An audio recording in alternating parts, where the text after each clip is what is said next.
Okay, mesti. So, kenapa you tak ataupun dengan pegawai atau kementerian, kenapa tak fikir maybe slightly a bit out of the box ataupun cuba leverage information ataupun data yang ada. Okay, so roughly kita tahu 30 million, okay, excluding about 3-4 million foreigners, 30 million adalah kadar rakyat Malaysia.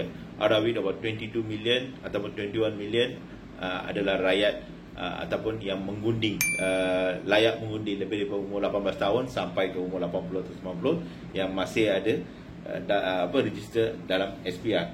So kalau kita ambil 22 juta and then the balance 7-8 million, katakanlah itu adalah budak-budak ataupun kanak-kanak yang bawah daripada 18 tahun ataupun yang masih bayi.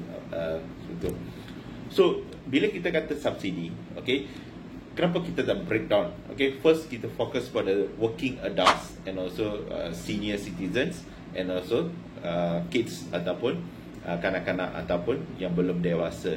So kalau kita split into like 3 or 4 categories ataupun the age group, okay, then we can actually kita boleh orang kata try to see apa data yang kita ada ataupun kerajaan ada yang kita boleh channel to each group. Okay, so first kita ambil yang working population, katakan dari umur 24 atau 23 ke atas atau 25 ke atas sampailah umur 80 atau 90 ataupun 70. Okay, so pretty much majority you will agree ataupun semua akan agree data yang bila dia earn, okay, at least, okay, 3,000 ke atas ataupun 3,400 ke atas mesti akan ada file LSDN, okay, income tax. So siapa yang buat own business ataupun siapa yang ada income lain including rental income atau ni, so golongan tu pun akan ada file B ataupun BE. So basically we are actually covering almost, so this age group between 25 to about 60-70 tu almost contribute, I don't know, about 60-70%. Okay, so group tu, okay, akan ada file. Tapi mungkin 2-3% ataupun 1-2% yang mungkin tak termasuk dalam kategori ini. Okay, so we will talk that maybe dia buat part time food panda riders ataupun dia buat part time ataupun dia buat housewife, dia tak bekerja, mungkin dia ada tak ada income apa semua tu. So yang tu kita just tackle separately. Tapi bulk of it 60-70% katakan at least ada income atau daripada bekerja ataupun daripada business income. So ada data tu. Okay, so untuk target mereka, okay, so itu satu group. Okay, then second katakan students, sama ada college university students ataupun secondary school students. Okay, so first kita talk about college atau university students. Okay, so mereka akan ada, katakan kalau yang pergi ke universiti awam, okay, ataupun college yang dalam bantuan ataupun dapat beasiswa kerajaan ataupun yang berkaitan dengan agensi kerajaan, so data tu kita ada. Okay, so this group of people pun kita boleh tackle.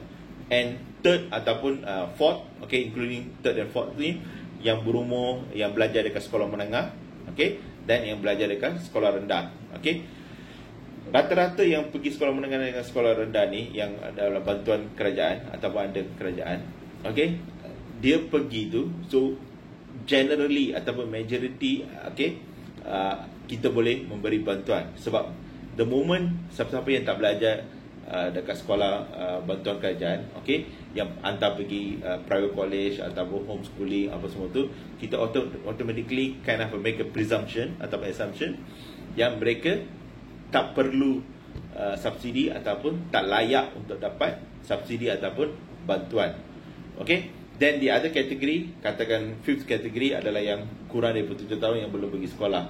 So yang ni menjadi tanggungan golongan bekerja ataupun ibu bapa. Okay, so yang tu pun kita kena tackle. Okay, so sekarang ni yang group pertama tu yang working adults, dia ada file LSDN, EPF. Okay, so group ni kalau kita nak bantu, okay, bergantung pada certain criteria yang tu boleh decide later. Kan kita ada LSDN, kita ada beberapa insentif. Okay, so kita boleh memberi insentif. Contohnya lah kalau you naikkan harga petrol daripada RM2.05 pergi RM2.20. So this all group people will feel the pinch. T20 probably won't feel it. Okay, mungkin T20 dia punya petrol consumption, katakanlah sehari dia travel 50 km one way, so 100 km two ways. Okay, so 10 liter probably can cover dia punya kereta, can cover 100 km. So if you do the maths, okay, calculation, so per month, okay, dia roughly travel about 3,000 km, so 30 times 100, okay. So 3,000 km, you need probably about 300 liters. Okay, I'm just taking a simple calculation. RM2 is apa harga petrol. So they're spending about RM600 plus minus katakan RM700 atau RM800 lah per month. Compared to kalau siapa yang B40 atau M40 ke bawah sedikit, okay, dalam bawah ni mungkin dia travel 20 km one way and 40 km. So a month, let's say lah, walaupun weekend tak bekerja tapi kita just take it for the travel purpose ni, we just round it up simply, so 30 times 40 or almost about 1,200 km. Okay, we use the same fuel consumption, okay, 10 liter per 100 km. So that comes to about, let's say, 120 liters. So 120 liters times by RM2 is roughly coming to about 200 to 300. Okay, so you just give a range, katakan RM250. So kita nampak jurang tu. So that's the amount of subsidy. Okay, so that's the amount they are used.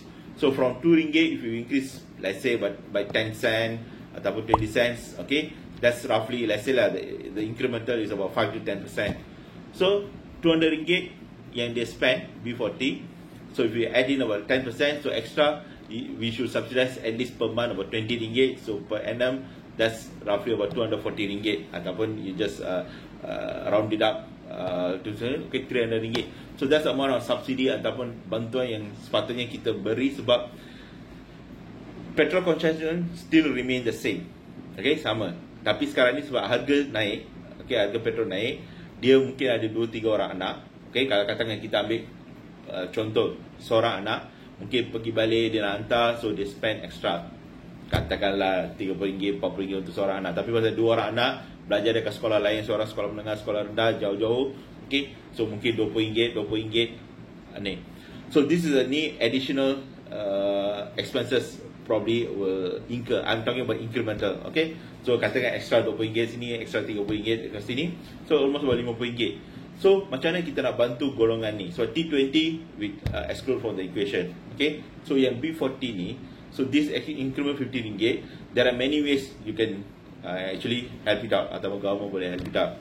Either you give, let's say lah, I'm just taking it RM15 or RM100, you can give it as a credit, okay. That's for the immediate solution to cushion off, okay, the orang kata the impact, okay, because of the subsidi ditarik balik, contoh untuk minyak, okay. So that's for immediate. Tapi kalau you rasa that's immediately untuk cushion out, and you also plan to increase from 220 to 225 atau 230 harga ni, maybe you want to give some kind of a mid term, okay, ataupun kind of orang kata medium term ni bantuan.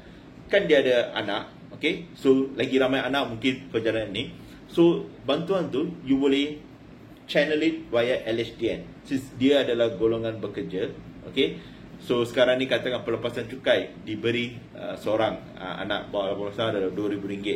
Either you boleh naikkan jadi RM2,000, jadi RM2,200 atau RM2,500. So that will cushion off some impact, because we don't need to pay the tax ataupun cukai kepada kerajaan, okay. Or alternatively, kalau you rasa oh yang ni akan blanket, dia akan bantu T20 pun ada anak seorang, 2 orang, so dia pun akan enjoy. But if you want to go very particular about that, then you can probably create one more category. Okay, if okay anak tapi income ke bawah, you will give an additional RM200 or RM300. So that's one way. Okay, ataupun you create another category atau incentive. Okay, kalau siapa yang anak ramai, ini yang tadi you bercakap pasal kalau tambah ramai, so subsidi not channel revenue. So you create one more category. Kalau siapa yang anak lebih dari 3 orang atau anak 6 orang, anak lebih dari 3 orang, you bagi extra maybe ada RM200. Kalau lebih daripada 6 orang atau 5 orang, you bagi 250 or 350. So why not try out that method?